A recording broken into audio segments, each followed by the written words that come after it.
उज्जीवन चौल का अभय दुबे, कोंकण की मंजरी।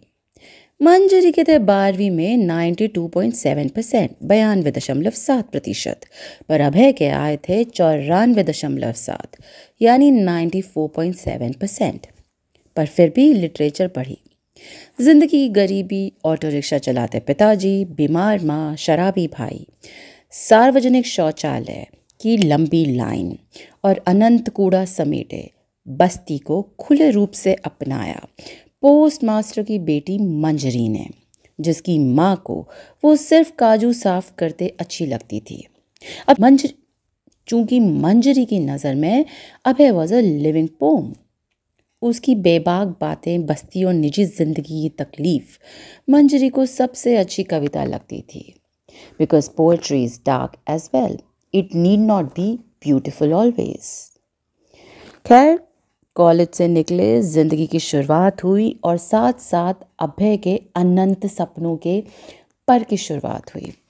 जेब में 115 रुपये थे सिर्फ, जब उसका मन था 1400 नंबर 2, 14 माले का दूसरे नंबर का फ्लैट बुक करने का सपना, जिससे उसको बस्ती दिखे और जिससे उसको ये लगे कि वो कैसे 14 माले पार करके आया है, अपने सपनों को उड़ान देकर आया है। मंजरी ज़्यादा ग्राउंडेड थी, उसको काफ़ी सुख था सिर्फ अभय के साथ में। फिर क्या, एक डॉन से मुलाकात होती है जो कि दिल से बहुत अच्छा है। एक छोटी सी डायरी निकाली जाती है जिसमें उन सब का कांटेक्ट होता है जिन्होंने उसको लिफ्ट दी होती है कभी ना कभी उसकी ज़िंदगी में। बहुत निराशाएं मिलती हैं, पर साथ में एक नंबर मिलता है वॉचमैन का ज्वेलरी स्टोर के, जिसके मालिक का बेटा निकम्मा था। फिर क्या, उसकी गाड़ी के आगे आओ, एक्सीडेंट का बहाना बनाओ, उससे दोस्ती करो और उसके पिताजी के यहाँ पे नौकरी करो। फंडा एकदम स्ट्रेट, नौकरी एकदम पक्की, साथ में बिजनेस प्लान बनाओ, मैंगो का बाग बनाओ और दिल गार्डन कर जाओ। पर जो प्रॉमिसिंग 5 करोड़ रुपए होते हैं उसमें से बस 1 करोड़ रुपए देते हैं उस निकम्मे बेटे के सख्त पिताजी। फिर क्या, रिवेंज लो, एक जगह अपनाओ जहाँ पे फिर से वही आम का बागान बनाओ और उस जूलर को मजबूर कर दो, उस बिजनेसमैन को मजबूर कर दो कि वो फिर से आपके साथ बिजनेस करे और आपको प्रॉमिस्ड 5 करोड़ दे। उसके बाद there is no looking back, ऊंची मंजिल, ऊंची सोसाइटी और बदलो तौर तरीका और अजीब अजीब से रिएक्शंस दो जब बीवी, भाई और पिताजी ना बदल पाएँ।